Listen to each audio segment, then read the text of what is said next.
Hello everyone, good morning, good afternoon, and good evening. Welcome to Live It Up, the show where we explore and discuss how to take your life to that next level and beyond.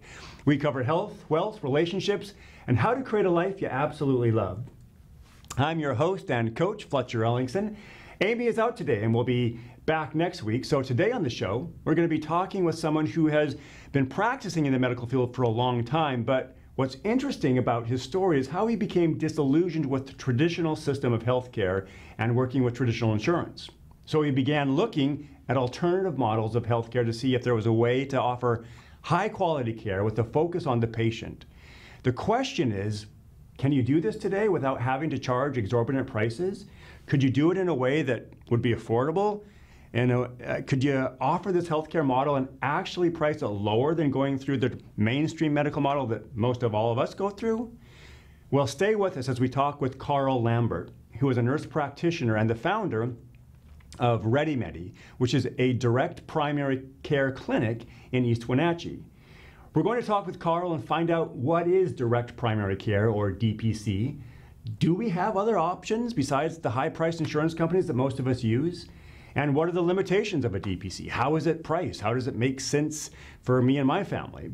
But before we get to that, I want to remind you that if you have questions that you would like us to answer on or off the air, you can email them directly to me at fletcher@fletcherellingson.com. Now, let's get to today's email. It says, "Dear Fletcher, it's 3 months into 2019 and I have already failed to stick to my plans, which means there is no way I will hit my goals. I was so excited when I set my goals, I actually believed I was going to stick with my plan and do it this time. To say I feel disappointed would be an understatement. I feel disgusted with myself, I feel angry with myself, and I feel powerless. The thought of starting over again is unappealing and I want to give it up completely. I just feel like, what's the point of trying? Any advice?" Signed, Rachel. All right, Rachel, I hear your sincere disappointment, and I get that you feel disgusted and angry with yourself and that you feel like giving up. First off, I acknowledge you for reaching out for advice. Strong people ask for help, and that is you. Secondly, I want you to know that you're not alone. This happens to so many people, myself included.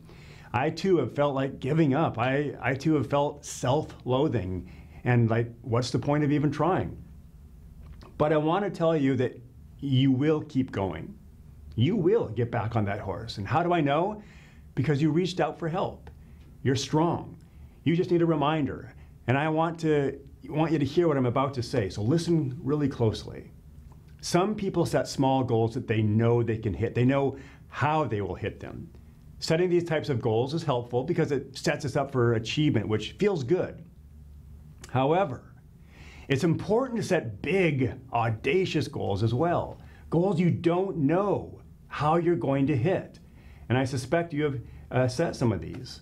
So good. And you want to have these goals on your list. But when you see these goals, you need to understand something.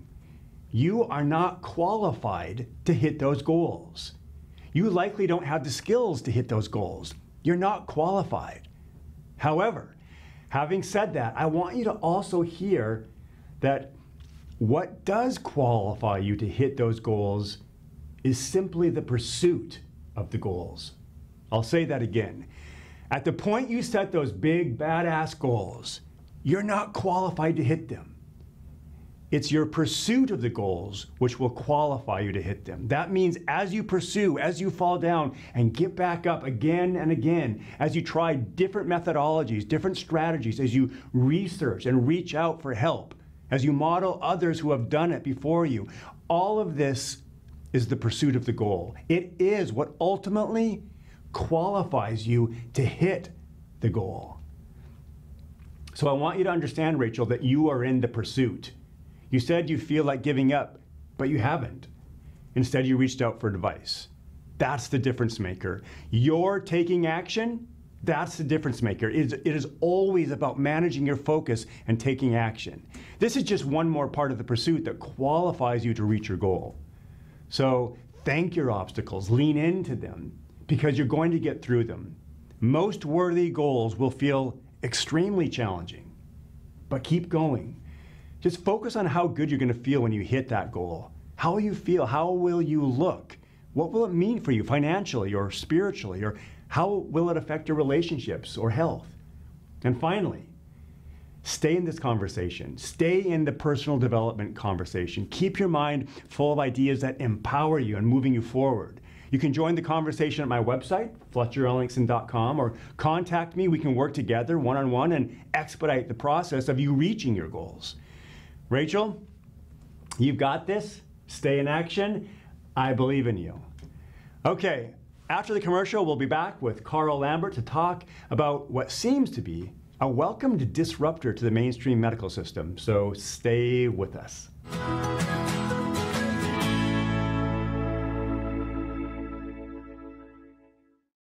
Hey everybody, welcome back to Live It Up. We are here with Karl Lambert from Ready Medi, and welcome to the show, Karl. Hey, thanks, appreciate it. Yeah, so tell us, what are we talking about today? Well, actually you invited me to come on and talk about direct primary care. Absolutely, and there's not a lot of people who know what that is. In fact, I'm looking up a statistic on the MGMA website today, and out of 1,435 physicians they polled, only 26% of them actually were familiar with the DPC model. So, and I'm assuming if they're in the know and they don't know about it, then a lot of the public doesn't. So what is DPC? Right, no, so that's a good question, a good statistic. So, even when you say the concept of DPC, folks are going, DPC what? So it's direct primary care model. When we started the concept here in the Wenatchee Valley, there were only about 200 practices or so, and now it's grown to about 1,000 practices. It's essentially a more personalized, individualized type of primary care or medical care for the individual. Okay, and the direct, is that referring to like how they're paying, as opposed to like going through an insurance company, they're paying you guys directly for the services? Right, so it's what we'd call a subscription model. I would say if you go back to the 1990s, people knew it as what's called the concierge medical model of care. And folks kind of equate concierge with, oh, that's more expensive, that's more for the elite. Where the direct primary care model that really has evolved into a common sense type of care that most folks can afford. Monthly membership, and they get a lot of care for that monthly membership. Okay, cool. So we're going to talk more about that later, because I mean that's such an interesting concept, and it seems so foreign to many people. Like, what do you mean monthly membership to a clinic? I mean that's like such a foreign concept to most people. We'll get into that more. Okay. But first of all, tell us, how did you come to this point in your life? How did you transfer from a mainstream to DPC? No, it's a good question, and I've been practicing for over 25 years, and I probably back in 2003, 2004 could see that something was shifting with the way medical care was being delivered. 2006, stepped out on my own to start the Ready Medi clinic, and it was really to provide affordable, accessible care. And then it was in 2013 I had one of those aha moments where I was like, oh, direct primary care. Wow, look at how this comes together. And to me, it was like, no, this really is the model of the future, is the way I see it, as far as primary care is delivered. Okay. What were some of the things that you saw that you could do in DPC that were not available to you in the traditional mainstream? Probably the biggest thing that I love about the whole direct primary care model is you get to have more time with your patients. I mean, really the statistics show, and I don't know if it's in some of the statistics you've read, but the direct primary care model, we get to spend a good 30 to 40 to 50 minutes with our patients. If you look at the insurance conventional model, it's on average 7 to 10 minutes. So I get to know my patients better. Patients, actually get to ask me a lot more questions. There's not the rush that there is under the conventional system. So in a typical day at your office, how many patients might you see? Wow, yeah, and that's probably, it goes back to what drove me from what I was doing. I mean, I remember seeing 25 to 30, sometimes 35 patients a day. Whoa. Quick visits, in and out. I was exhausted doing charting up till 10 o'clock at night. And now under this model, I get to see 10, maybe 12 patients in a day. Mm-hmm. It's great. Cool. Yeah. So you mentioned the subscription model. So let's talk about that, because again, that's something that I don't think many people have heard of that model. So we're going to pay you or your clinic a monthly fee, and what does that entitle the patient to? Right. So that monthly subscription fee of, let's say it's anywhere from, and I'm basing it on really a concept out of Kansas and many others across the country, where for that monthly subscription of $55, maybe it's up to $90 a month. It's an age bracket monthly subscription. You get direct access to your medical provider, your doctor, your nurse practitioner, via texting, via email. That's office visits without any copay involved. Patients love that.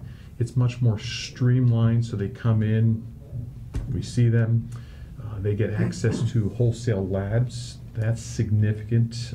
The cost of labs, it's easy to go down and order 4 or 5 things. You might be spending $300 to $400 versus having the wholesale labs. We might order 10 to 12 things, and the total cost might be $100 to maybe $200 at the most. Wow. We also have an on-site pharmacy, so folks have access to medications at wholesale. So they don't have to use their insurance card, go down to pharmacy, pay $10 for their 30-day prescription, when it may only be $2 for a 90 days. What? Right. Wow. It's huge.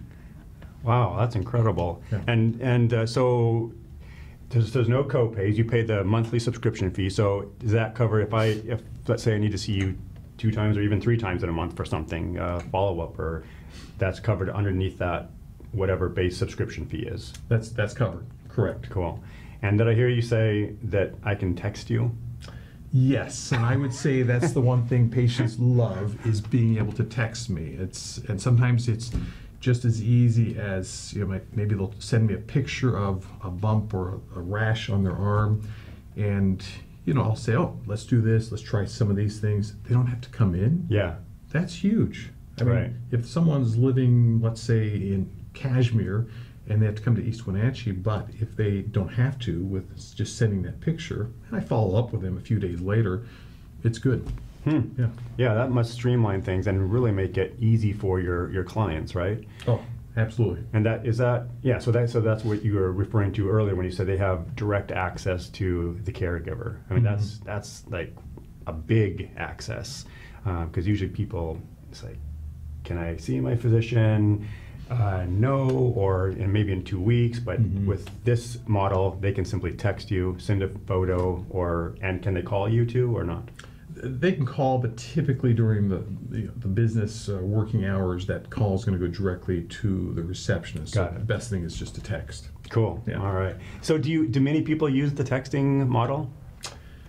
Wow! Now that we have the ability to do analytics, I actually looked at the 2018 data, and I was like, yeah, there's a lot of text that I handled in 2018. So yes, they do use it. Ah, cool. Yeah. Good. All right. Well, hey, we're going to take a quick break. We'll be back with Karl to learn more about this DPC model and see if it's a good fit for you. Stay with us.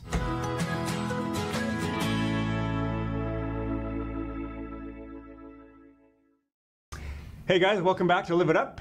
We're talking with Karl Lambert today. We're talking about a different model for healthcare. It's called direct primary care. His clinic, Ready Medi, is located in East Wenatchee, and we're going to continue the conversation to find out more about it. Is this a good fit for you? So I've got lots of questions.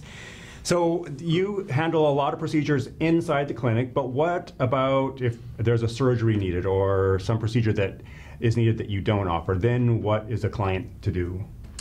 So, what we have is actually various options for folks.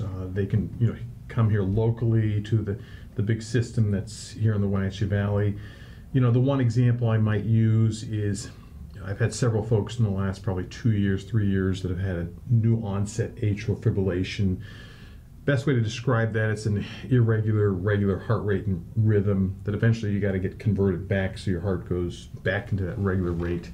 So there's a physician that I love to use over at Virginia Mason, probably the guru of being able to help folks with this condition. So I'll send a lot of folks there, Now, not only are we getting the best of the best care in the north central, or actually northwest, but the cost of his care, the treatment, is probably 2 to 3 times lower than found here locally. So folks get the best benefit of, okay, they're going to Dr. Fellows, guru in the Northwest, but they're also having to pay less out of pocket. Got it. Which is, it's a win-win for the folks, especially if they have a high deductible, $2,500 or $5,000, out of their insurance. And it's a win-win for the patient because they get some of the best care too. So let's talk about insurance, because I imagine one of the questions is like, well, what? So I do have to go see a specialist. How am I going to pay for that?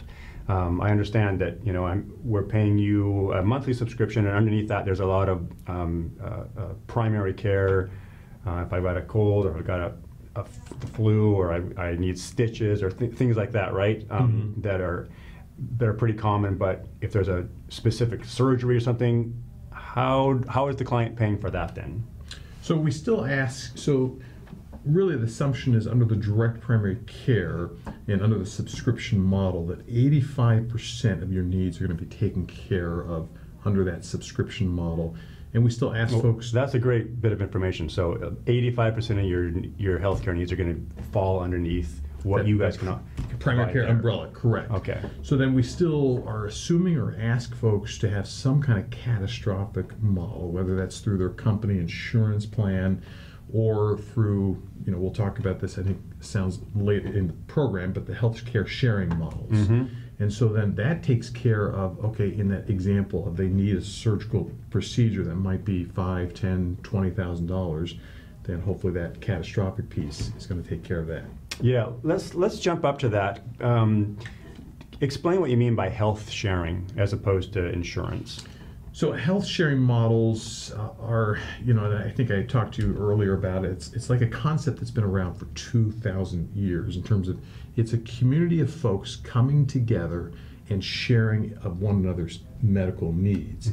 There are companies out there that over the past 35 years have really developed this in such detail that you can sign up to be part of one of these communities, and then let's say you have an event that is catastrophic, the community steps in and says, we're going to help you pay for that.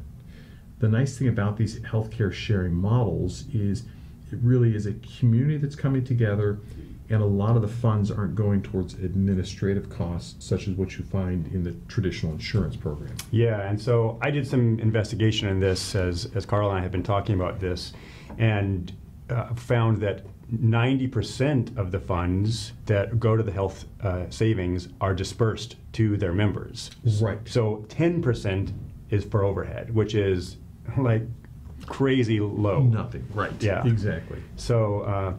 And I also found that in doing this research that to sign up with these, if you qualify for them, it's about 60% the cost of traditional health insurance. So, which would, to my family would mean a 40% savings, which is pretty significant. Right.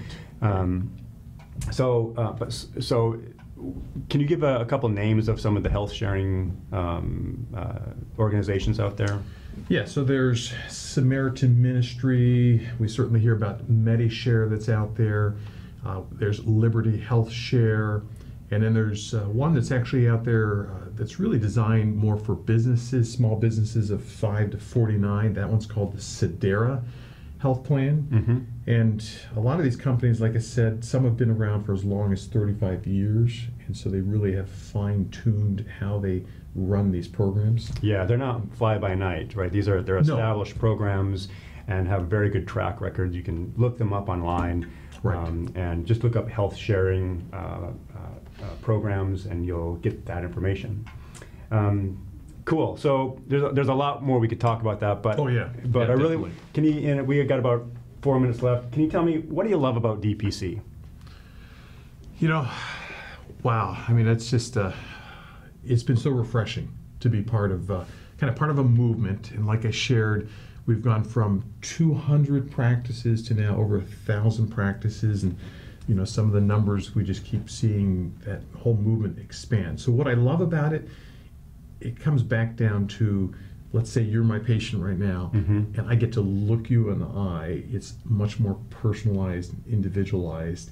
I don't have a computer over here where I'm having to go, okay, check these boxes. And then I'm hoping that by checking enough boxes, the insurance company will then somehow mail me that check and then I get paid. Oh, super important. Yeah, great distinction, because you're not sending this to an insurance company. No. Yeah, this is, so we're removing that whole element. The whole where big chunk. Yeah, where you're not having their thumb on you, or you're not having to follow certain protocol to appease or please the insurance companies. Right. Yeah. So it really becomes between you and I, and not some insurance company person sitting outside the door going, Yes. You can't do that. No, you can't do that. Right. And then the other nice piece about it is the privacy. So, but what you and I would do as patient-physician, patient-nurse practitioner relationship, it stays in that room. Got it. Oh, that's cool. That's a really neat distinction. If people want to find out more about what you're offering and where your clinic is and everything, where should they go? How do they find you? Well, I think you gave them the address, but we're in East Wenatchee, 230 Grant Road, but the other access point is going to thereadymediclinic.com, and on that you can learn a lot about the model. You can also enroll online, contact our office, it's 888-6334, and then other good sources, there's what's called the DPC Frontier Mapper. Have you seen that one? I have not, no. It's a great little, gives you an online map of where all the direct primary care practices are across the nation. Okay, cool. So what I really hear is, I mean, this could be a big disruptor, or I won't even say big, but it could be a disruptor to the mainstream medical model as we know it, as we get the word out, right? And as people take a closer look at this. I mean, it certainly appeals to me. Yeah, I see it as a disruptor, and it is a paradigm shift. It really is. Yeah, yeah. It's hard to get your mind around some of these concepts. So I encourage you to call his office, meet with him. Soon they can come and get some interview and find out more. Right. And I'm highly intrigued with it. So. We have just about another minute. So first of all, thanks for being on the show today, Karl. Hey, thanks for having me. Yeah. All right, it's time to get out there. You know what to do. Get out there, be a source of kindness, be a source of contribution. You have something to make this world better, and I believe in you.